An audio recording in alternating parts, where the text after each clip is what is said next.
First open your Word file, then go to File option. Select Export option. Then click Create PDF. And click into Publish button.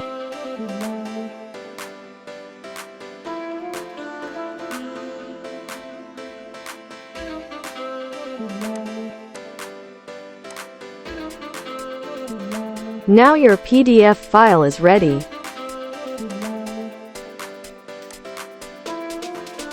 You can also print your PDF file from here by pressing Ctrl+P. If you like this video, then don't forget to like and subscribe. Stay tuned for next interesting video. If you have any question about this video, then don't forget to write in the comment box.